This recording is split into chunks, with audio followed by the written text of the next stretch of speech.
Eh bien salut tout le monde, c'est Project 7, j'espère que vous allez bien. Et dans ce tutoriel de Visual Basic, on va voir comment enregistrer et recharger une liste view. Dans un premier temps, on va ajouter les éléments à la liste view.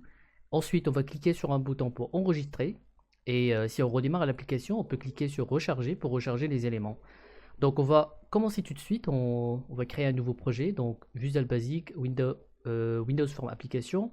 Et on va choisir un nom, par exemple, on va l'appeler tout simplement Super List View. Donc c'est juste pour le nom.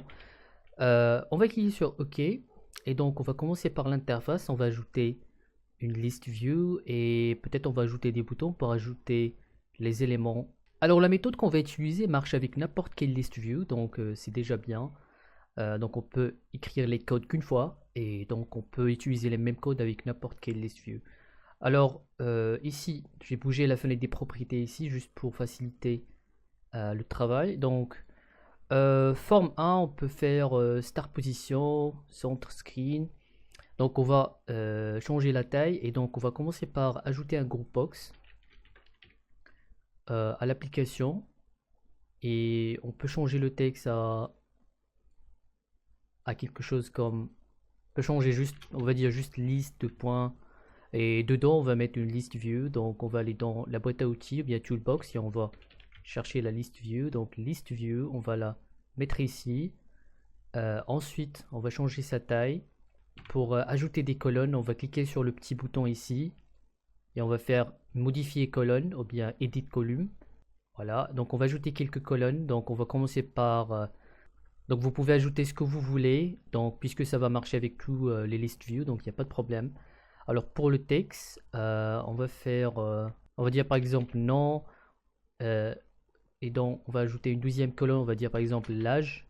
Et on va ajouter une troisième colonne et on va par exemple dire, on va dire par exemple couleur. Voilà, donc on a ajouté trois colonnes. On peut pas les voir puisqu'il faut changer le mode affichage à détail. On peut le faire également dans la fenêtre des propriétés. On peut par exemple sélectionner la liste view et ici pour ajouter des colonnes, on peut aller dans column. Voilà, dans column et on peut bien sûr avoir le même résultat. On peut ajouter des colonnes si on veut.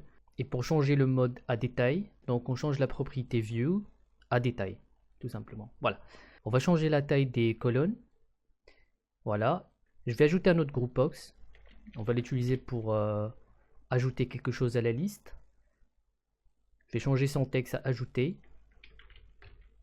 Donc je vais ajouter trois labels.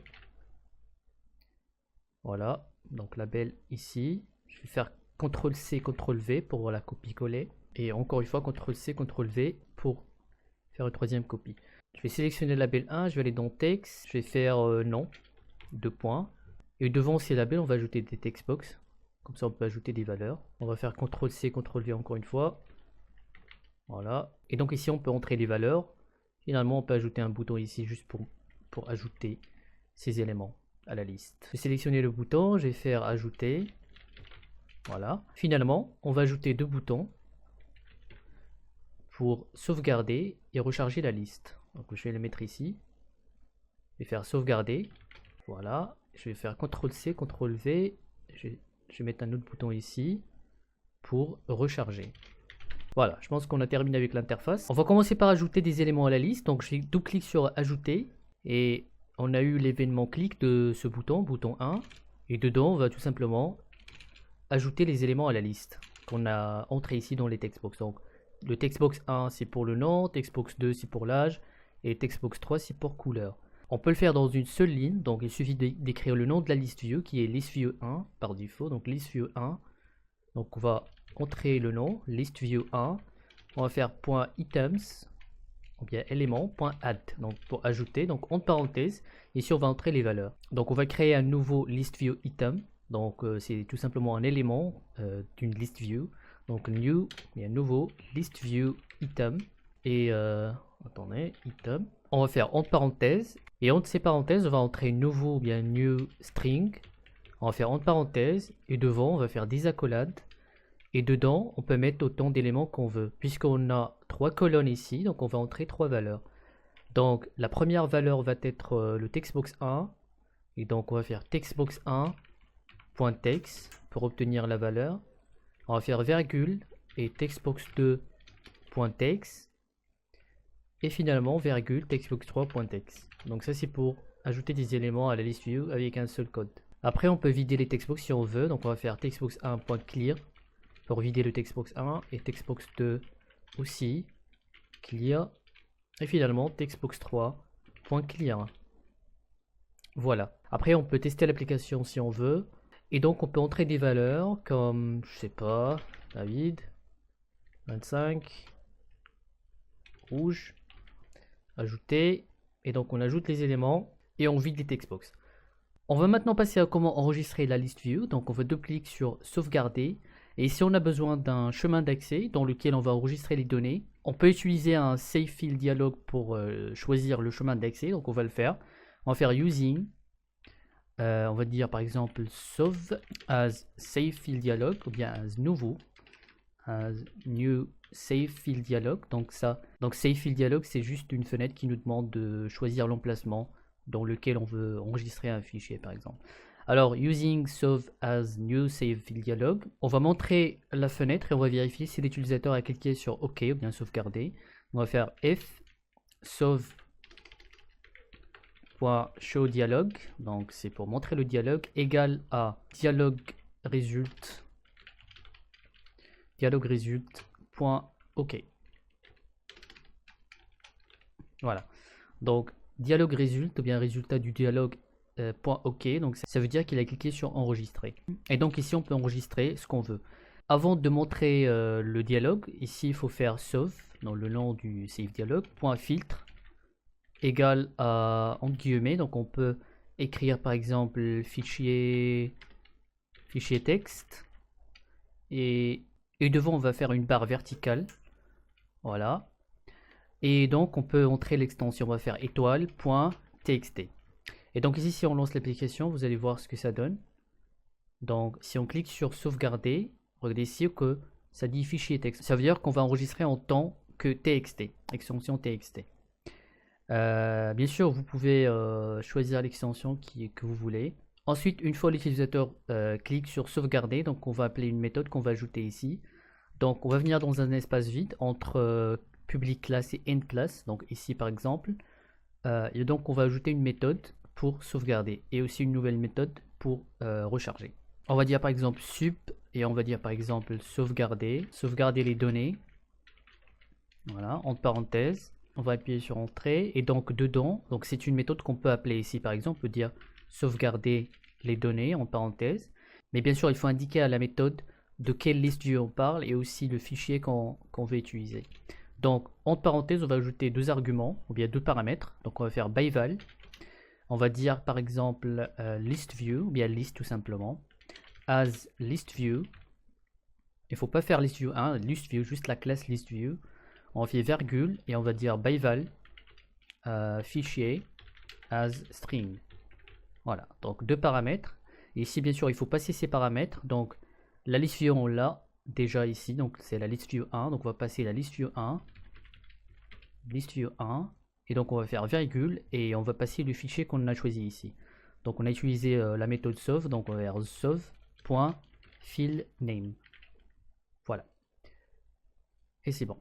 Donc ça c'est pour bien sûr faire appel à la méthode et donc c'est la méthode qui va enregistrer avec les paramètres qu'on a passés. Et bien sûr on peut ajouter une nouvelle méthode, on va dire sup recharger les données, voilà, et donc ça accepte les mêmes paramètres, donc byval list as list view virgule byval fichier as string.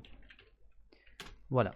On va commencer par la méthode sauvegarder. Dans une liste view, on a deux choses. Donc la première chose, c'est les éléments.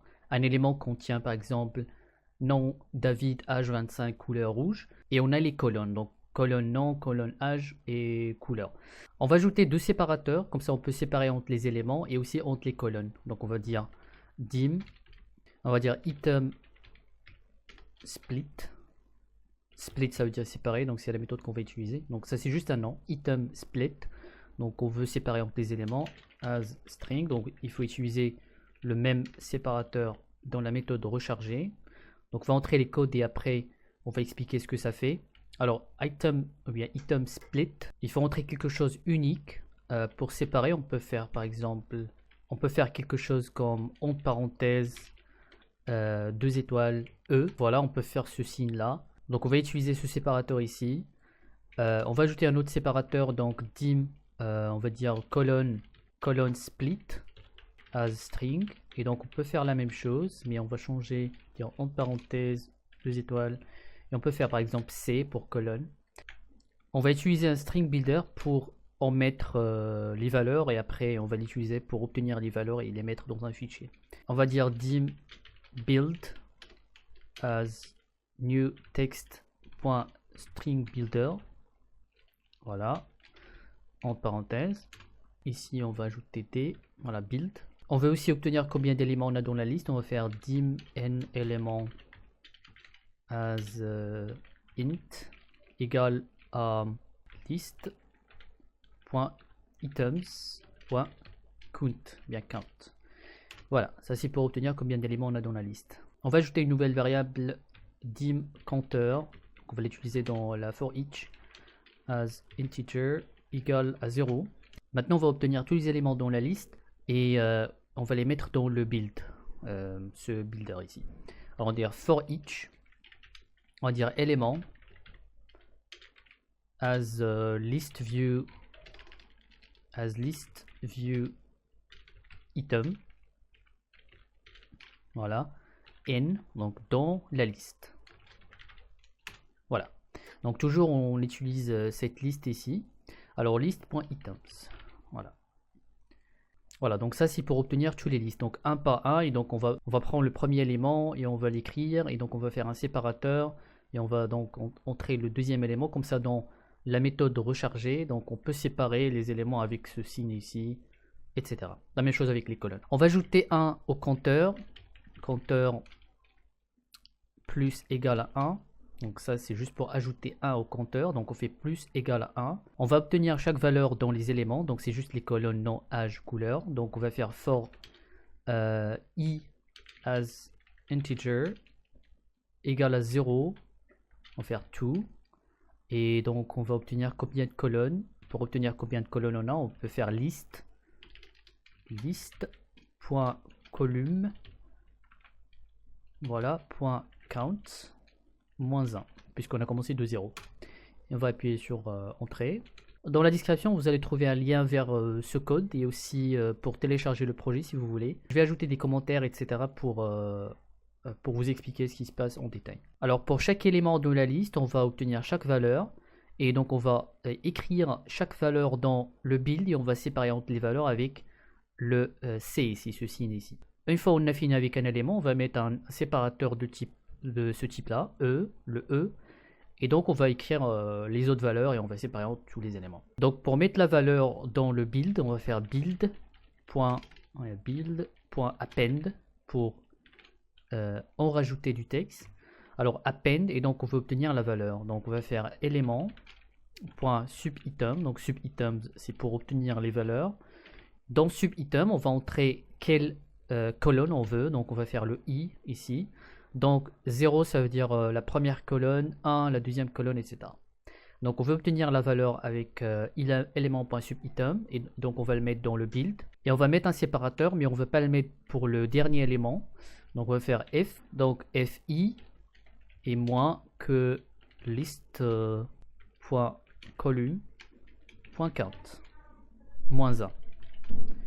Et donc ici on va ajouter le séparateur au build, donc build.append, encore une fois, et donc on va ajouter le séparateur qui est c, colonne split. Voilà. Après qu'on a fini avec les valeurs, on peut ajouter un séparateur de type item. Et donc après next, on peut faire build.append, et on va mettre le séparateur item split. Voilà. Donc le résultat ici va être comme ça. Donc on va mettre par exemple David, et on va mettre un séparateur 25, un séparateur, et finalement on va mettre par exemple rouge, et on va mettre l'autre séparateur comme ça. Hop. Et ainsi de suite. Donc on peut mettre d'autres valeurs et donc continuer à séparer. Après bien sûr, une fois on a généré les éléments, on peut les mettre dans le fichier. Alors bien sûr, pour éviter toute erreur, on va faire un try catch, Ici, au cas d'erreur, on va mettre messagebox.show et donc on peut faire ex.message, virgule et erreur comme titre. Voilà. Entre try et catch, donc ici on va tenter d'enregistrer les valeurs ici, ou bien les éléments. Alors pour ce faire, on va faire io.fill.writeAllText, bien écrire tout le texte, entre parenthèses. On va indiquer le fichier, donc puisqu'on l'a déjà ici, on va faire fichier. Voilà, et donc virgule, et donc on va indiquer les données qu'on veut enregistrer, on va les obtenir depuis le build. Donc build.toString. Voilà. Après on peut afficher un message, on va dire messagebox.show, on va dire par exemple enregistrer. Avant de lancer l'application, ici on a oublié de mettre .text ici. Alors, .text, il faut obtenir la propriété texte. Donc élément.subitem en parenthèse i.text, donc ça c'est très important. Et bien sûr ce build.append, il faut le mettre après ce for i, donc ici. Voilà. Alors dans le for each, on n'a même pas besoin de ce compteur, en fait, on va le supprimer. Voilà, donc voici le code pour sauvegarder. Donc on va lancer l'application. Donc ici j'ai un dossier, les données. On va ajouter quelques éléments. On a 2 éléments, on va cliquer sur sauvegarder. On va choisir le dossier que j'ai dans le bureau, les données. On va choisir un nom, par exemple list view 1. On va cliquer sur sauvegarder et ça dit sauvegarder. Si on ouvre le dossier, on a un fichier listview1 et dedans on a David séparateur, 25 séparateur, rouge séparateur et donc le E, le séparateur entre les éléments et donc on a Tom séparateur, 19 séparateur, etc. Pour recharger les éléments, c'est très simple, on va utiliser les mêmes séparateurs. Voilà. La première chose, bien sûr, on veut vider la liste. Voilà, avant de la recharger. Donc, on va dire list.items.clear pour vider la liste d'abord. Ensuite, on peut en ajouter des éléments. La première chose, bien sûr, on veut vérifier si le fichier existe. Donc, on va mettre un try catch ici, juste au cas d'erreur. On va éviter toute erreur. Message.show ex.message et entre guillemets, donc le titre erreur. Voilà. Et dedans ici, on va bien sûr entrer les codes pour recharger la liste. On va vérifier si le fichier existe. On va faire io.fill.exist. Et donc on va mettre le fichier. Voilà, donc si ça existe, on va créer une variable dim les données string. Et donc on va lire toutes les données dans le fichier. Donc on va faire égal io.fill.readAllText. Et dedans, on va mettre le chemin d'accès qui est le fichier. Maintenant qu'on a toutes les données, donc on va séparer les éléments avec item split, avec le E. On va dire dim, on va dire les éléments as string, mais bien sûr, mes éléments c'est une collection, on va faire les éléments entre parenthèses, et on va utiliser la méthode split pour séparer avec un séparateur. Donc on va dire, donc ce qu'on veut séparer c'est les données, donc les données, .split, entre parenthèses, et dedans on va dire new string entre parenthèses, des accolades, et ici bien sûr on va utiliser le séparateur. Le séparateur c'est item split, donc item split, voilà. Et pour éliminer les valeurs vides, on va faire virgule, split option, je pense, oui, string split option point remove empty entry. Donc on a utilisé la méthode split pour séparer les données avec le séparateur item split. Maintenant qu'on a les éléments, on va obtenir chaque élément et donc on va les séparer avec le séparateur C pour les valeurs. On va ajouter un autre for each, donc for each élément as string n les éléments, tout simplement. On va vérifier si l'élément contient le séparateur. On va faire if élément.contain avec s à la fin en parenthèse et on va entrer colonne split. Voilà, donc si ça contient le séparateur, on va déclarer une nouvelle collection. Donc on va dire dim les valeurs en parenthèse as string, et donc on va faire la même chose. On va dire élément.split et dedans on va faire new string en parenthèse des accolades, et donc on va utiliser colonne split, voilà, et après les accolades on va faire virgule string split option point none.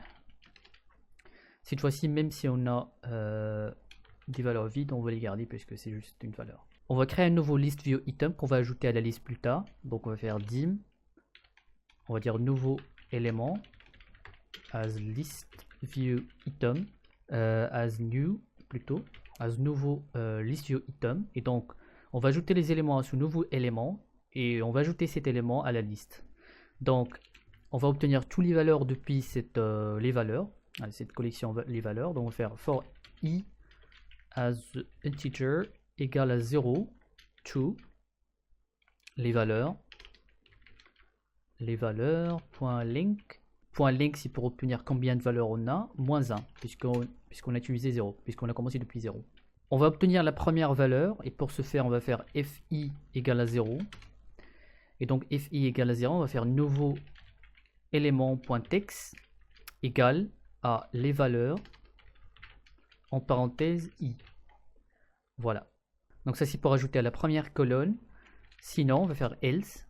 On va obtenir les sub-items, bien les autres colonnes. On va faire nouveau élément.sub-item. On va faire i égale à les valeurs en parenthèse i. Ici .text, encore une fois, j'oublie toujours ça. Nouveau élément.sub-item en parenthèse l'index de la colonne .text égale à les valeurs avec l'index. Et finalement, après ce for i, on peut ajouter l'élément à la liste view. Donc list.items.add, on peut ajouter ce nouveau élément. Voilà, donc c'est tout pour la méthode recharger. Avant de tester, bien sûr, il faut double-clic sur recharger. Donc on va ajouter les... on va appeler la méthode depuis le bouton recharger. Bien sûr, on va utiliser une fenêtre pour choisir le fichier. Donc on va utiliser un open field dialog. Donc on va dire encore une fois using. On va l'appeler ouvrir as nouveau, bien new, open field dialog. On peut aussi indiquer l'extension si on veut. Donc ouvrir.filtre et donc on veut que les extensions .txt par exemple. Filtre égale en guillemets, par exemple, on va dire tout simplement texte.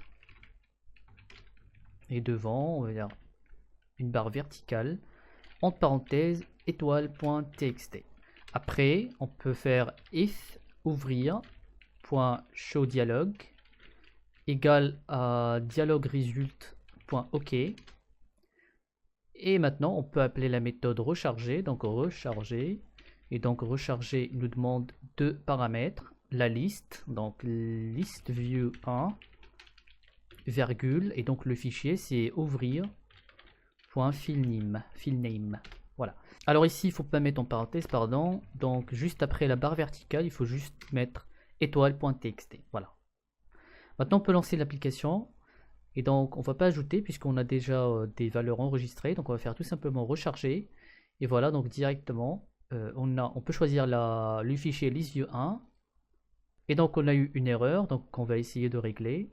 Alors donc index. Alors l'erreur ici c'est dans les sub-items, il faut pas faire .text directement, il faut faire .add sub-items et donc il faut faire add donc pour ajouter et en parenthèse on indique ce qu'on veut ajouter. Voilà.